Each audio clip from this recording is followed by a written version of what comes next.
ሳጅለኪ ወየድሰኪ ሶስት ጊዜ ሰግድልሻለሁ። እግዚአብሔር ካንቺ ሰው ሆኖ ሙሽራ ከጣብላው ሊወጣ ካንቺ ወጣ እመቤቴ ማርያም ደስ ይበልሽ ብሎ ዮሐንስ አፈወርቅ በድርሳኑ እንዳመሰግነች እኔም አመሰግንሻለሁ። የጠፋ በግ አዳምን የፈለገው ባገኘው ጊዜ የተሸከመው እውነተኛ ቸር ጠባቂያችን ክርስቶስ ካንቺ የተወለደ እመቤቴ ማርያም ደስ ይበልሽ። እግዚአብሔር በደል የጣላት የሔዋን ጽኑ የሚጎዳ ማሰሪያ ባንቺ የተቆረጠላት እመቤቴ ማርያም ደስ ይበልሽ። እግዚአብሔር በብሩህ ደመና ተጭኖ መጥቶ በማኅፀንሽ አደረ እመቤቴ ማርያም ደስ ይበልሽ። በቅዱሳን ነቢያት በቅዱሳን መላእክት አድሮ የሚኖር ከአንቺ ተወልዶ የተገለጸልን እመቤቴ ማርያም ደስ ይበልሽ። ከአብ ከመንፈስ ቅዱስ ጋር የምንሰግድለት ቃል የሚባል እግዚአብሔር በአንቺ ባሕርይ ከአንቺ ወለድ ዘንድ የወደደሽ እመቤቴ ማርያም ደስ ይበልሽ። እኔ ለምእመናን ወንጌልን የማስተምርለት የጌታ እናቱ እመቤቴ ማርያም ደስ ይበልሽ። ከወለድሽው በኋላ ማኅተመ ድንግልናሽ እንዳይለወጥ አድርጎ የጠበቀሽን አማኑኤልን የወለድሽው እመቤቴ ማርያም ደስ ይበልሽ። ማኅተመ ድንግልናሽ ሳይለወጥ ንጉሥ ክርስቶስን የወለድሽን እመቤቴ ማርያም ደስ ይበልሽ። ማኅተመ ድንግልናሽ ሳይለወጥ ንጉሥ ክርስቶስን የወለድሽን እመቤቴ ማርያም ሰላምታ ይገባሻል። ልዩ መድኃኒታችንን በመውለድሽ እናትን አገልጋይን ተብለሻልና እግዚአብሔር ባሕርይሽን ባሕርይ አድርጎ ባለሟልነትን አግኝተሻልና እመቤቴ ማርያም ሰላምታ ይገባሻል። እኛ ከምንወደው እሱም ከሚወደን ልጅሽ ኃጢአታችንን ያስተሰርይልን ዘንድ ለዘላለሙ ለምኝልን፣ አሜን።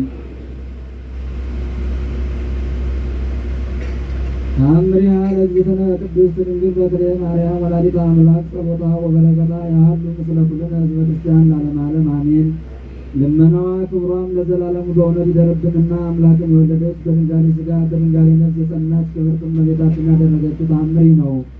ቅምር በሚባል አገር በዘመድ የከበረ ስምዖን የሚባል አንድ ባለጸጋ ሰው ነበረ። እሱም እንግዳ ተቀብሎ ማስተናገድ ይወድ ነበር።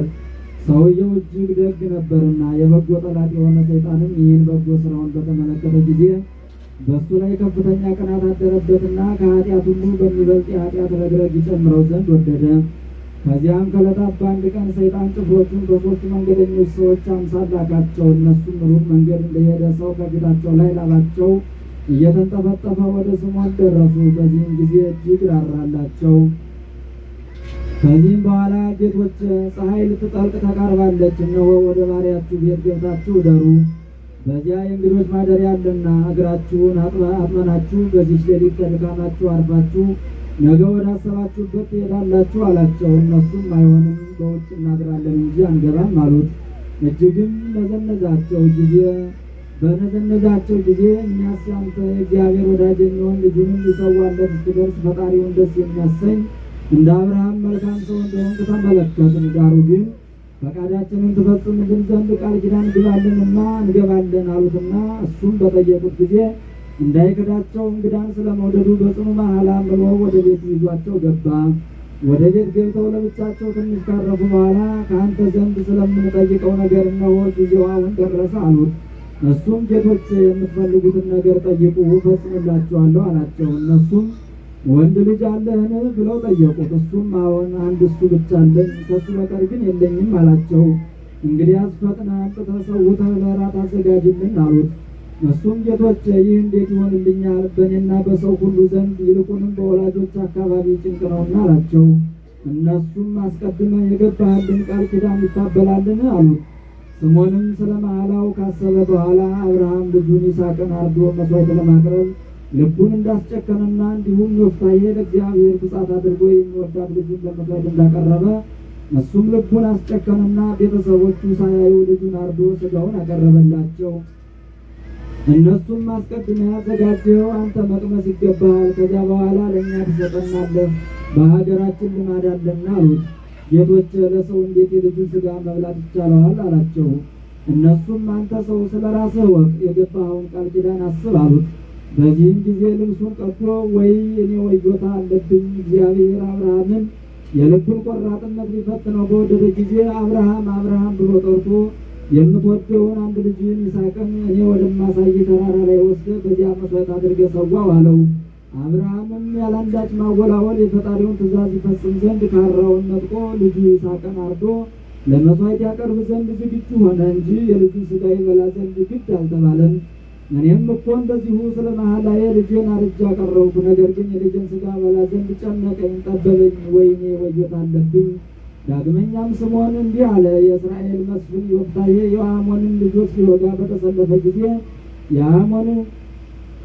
የአሞንን ልጆች እግዚአብሔር በእጅ አሳልፎ ቢሰጠኝና ከጦርነቱ በደህና ብመለስ ማንኛውም ወገን ሊቀበለኝ ከቤቴ ደጃፍ የወጣውን ለእግዚአብሔር መሥዋዕት አቀርባለሁ ሲል ተሳለ። ከጦርነቱም በደህና በተመለሰ ጊዜ እነሆ ልጁ ከበሮ ይዛ እየዘፈነች ልትቀበለው ወጣች። ለእርሱም የሚወዳት ልጁ አንዲት እሷ ብቻ ነበረች። ከእሷ በቀር ወንድ ወይም ሴት ልጅ አልነበረውም። እሱም ቃሉን በማያጥፍበት ገንዘብ ተስሏልና ለእግዚአብሔር መሥዋዕት አቀረባት። ነገር ግን የልጁ ሥጋ ይበላ ዘንድ በእሱ ላይ ልዩ ልዩ ምክንያት ያመጣበት የለም። በእኔ ላይ ግን ይህ የሚያስጨንቅ የሰው ልጅ ሊያደርገው የማይገባው ነገር ደረሰብኝ። ስለዚህም ወየው ወዮት አለብኝ እያለ ፈጽሞ አዘነ። ዳሩ ግን ስለ መሐላው ፈጽሞ ተጸጸተ፣ በልቡናውም አዝኖ የሚያደርገውን አጣ። ስለሆነም ቃሌን ከማጠፍ ይልቅ የልጅን ሥጋ መብላት የእነዚህን እንግዶች ፈቃድ መፈጸም ይገባኛል፣ መጽሐፍ ከሐሰተኛ ይልቅ ሌባ ይሻላል ሲል ተናግሯልና፣ ስለዚህም ቃሌን ማዛነት አይገባኝም አለ። በዚያን ጊዜ በፍጹም ጭካኔ ዓይኖቹን አነሳ።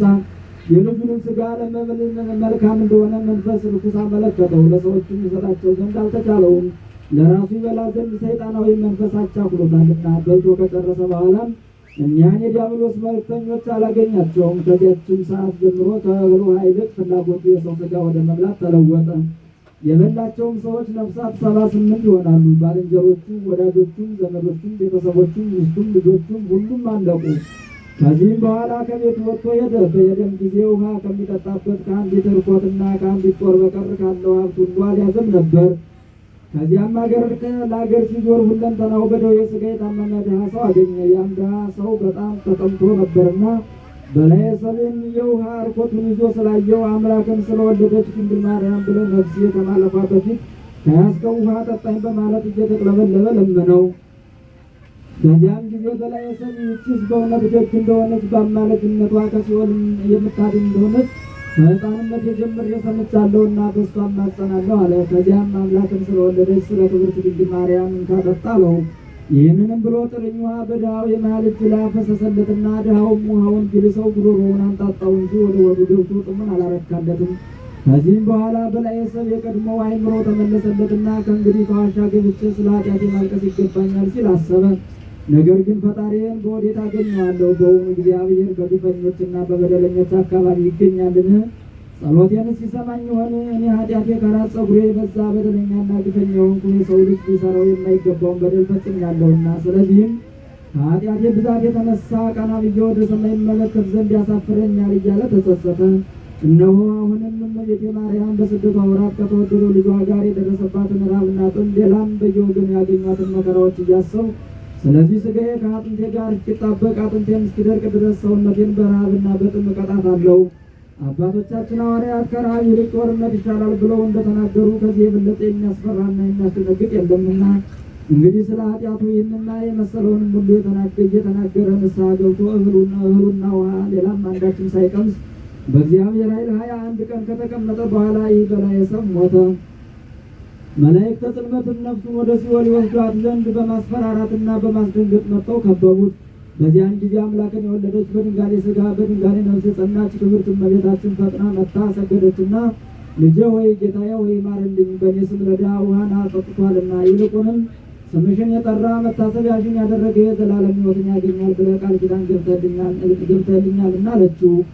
ጌታም እርግጥ ነው መሐላዬን ላፈርስ አይቻልም አለና፣ መላእክትን ሚዛን አምጥታችሁ ስለ እናቴ ስም ያጠጣውን ያን ውሃ በአንድ ወገን እኛንም 78 ነፍሳት በአንድ ወገን አድርጋችሁ መዝኑት አላቸው። መላእክትም እንደታዘዙ በመዘኑት ጊዜ ከ78 ነፍሳት ያጥርኝ ውሃ መዘነ። ስለዚህም የኃጢአተኛው የበላየ ሰብ ነፍስ ከልጇ ከወዳጇ ለእመቤታችን በተሰጣት ቃል ኪዳን ምልጃ አማካኝነት በእምነትና በመጽዋዕትም ስለፈጸመው ታላቅ በደል ንስሐ በመግባት ወደ ሲኦል ከመውረድና ወደ መንግሥተ ሰማያት ለመግባት በቃች።